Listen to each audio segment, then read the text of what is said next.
that out of the way, let's go ahead and get into the second segment where we're talking about the winner of the NBA in-season tournament and the NBA Cup, and that goes to the Milwaukee Bucks. I'm sure you guys already know this, but this also officially makes Darvin Ham undefeated in the NBA in-season tournament. He hasn't lost a game with the Lakers, and he hasn't lost a game with the Milwaukee Bucks. So, yay him.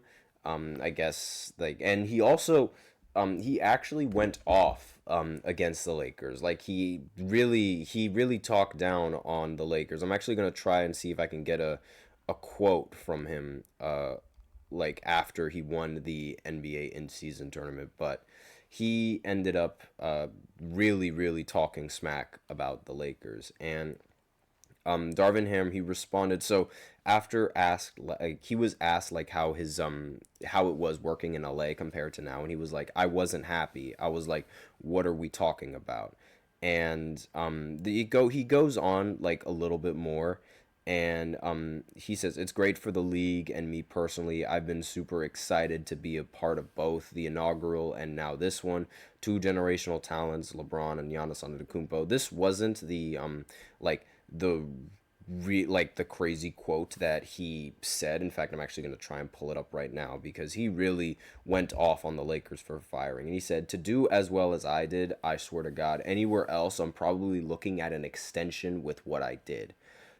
Ham on Tuesday night, he said this in an interview with Anscape. He says, I'm not talking about feelings. I'm talking actual facts. They go from not making it to the playoffs to the Final Four in the NBA, the conference finals, and then you win the in-season tournament, navigate through all the injuries, and win both of your play-in games to get to the playoffs. People always talk about us losing to Denver, but they never talk about how we got to Denver. We beat a young squad in Memphis, and we beat Golden State. And to that, I say, you didn't beat Golden State. LeBron beat Golden State. And this is just like bitter talk. And the way that I see it, if he did have any other job, yes, he probably wouldn't have gotten fired. If any other team was in that situation, he probably wouldn't have gotten fired. But we're not going to act like his decisions, his coaching decisions, and the way that the team was. We're not going to act like he didn't play any part in that. I mean, he wasn't that good of a coach, and while I will say that the Lakers, they aren't really winning that much even with JJ Redick, the offense under JJ Redick looks way better. It's just that the team and the roster is not better. So there might have been more issue with the roster than there was with the coaching, but at the end of the day, it's not like Darvin Ham was doing anything spectacular on the Lakers. So the way I see it, he's just bitter about losing that job. And he didn't, I mean, honestly, I wouldn't like getting scapegoated the way that he did, and talked down on the way that he did to the across the media. Like, nobody really respected him. I don't respect him that much as a coach because I quite frankly think his coaching schemes are very outdated. And same with Doc Rivers. I do not really I'm not a big fan of Doc Rivers as the coach, and I'm sure all of you guys know that. But regardless, they won the NBA Cup, so yay, congrats. And I will point this out. It's legit when the Bucks win it, but when LeBron wins it, is it legit? Let me know in the comments what you guys think. Does this win make the in-season tournament legitimate? Like, do we start counting this as official NBA hardware now? Because I remember when LeBron won it, and I remember when they first started doing this, that this didn't really count as official NBA hardware, at least according to the media. But on the bright side, if it does, Damian Lillard finally has his first ever trophy in NBA history, which is a little bit unfortunate to say. But yeah, Damian Lillard, he won his first championship in the NBA, and that's an NBA in-season tournament win. He ended the game with 23 points, 4 assists, and 4 rebounds. Giannis, of course, played out of his mind. 26 points, 19 rebounds, and 10 assists. Obviously, he earned himself the NBA Cup MVP, the Finals MVP for that game. And, I mean, why wouldn't you give it to Giannis? He's never had a game in the NBA so far this season where he has shot under 50%. In every single game that he's played in, he shot either at 50% or above 50%, which is very, very impressive. And it's no wonder why he's in all these MVP talks, despite the fact that his team doesn't really have the record for it. Again, the Bucks are 14-12. These playoff NBA in-season tournament games, they don't count towards record, but this is why he's in the MVP conversation, strictly because of his numbers. Now, the Thunder in this game, they didn't really have a good game from Shai Gilgeous-Alexander. He ended up going 8 for 24 with only 21 points, so not a very efficient game coming in from Shai. But I will say this, I don't think the Bucks win this if the Thunder were healthy, because remember, they still don't have Chet Holmgren, and I'm not saying that Chet Holmgren was going to be the end-all be-all, but I will say that I think the result of this game would have ended a little bit differently. And, I mean, they lost 97-81. I don't think they lose by that much, if they lose at all, with having Chet Holmgren. And Hartenstein, he played really well in this game, too. He ended with 16 points and 12 rebounds. But again, it was really like the scoring that was lacking for OKC. And I feel like Chet Holmgren would have helped them in that scoring and actually being able to put considerable amount of points on the board. Like, think about it. The Thunder, they were able to make it this far in the in-season tournament without Chet Holmgren and without being fully healthy. So once he gets back, and the Thunder, they have the best record in the Western Conference right now. And again, this is all without Chet Holmgren. So once they get him back, the Thunder are going to be an absolute unit. I wouldn't be surprised if they're favorites to make it all the way to the finals by the end of the year. And the one reason why I didn't think they were going to make it last year was because of the lack of experience in the postseason. Even though SGA completely outplayed Luka Doncic in the playoffs, the rest of the team wasn't really doing it that well. And part of that reason is because, they don't really have that much experience. They were a young team, and the youngest team to ever make the first seed. So it makes sense why they didn't end up making it as far in the postseason as a lot of people expected them to. But again, this was a big win for the Bucks. They win some sort of hardware for this season. And now that really begs the question, do you guys think that the Bucks are going to be a better team now, or do you guys think that the Bucks are going to just, going to regress a little bit and not do what they were able to do in the Cup, in the NBA Finals, and in the NBA playoffs?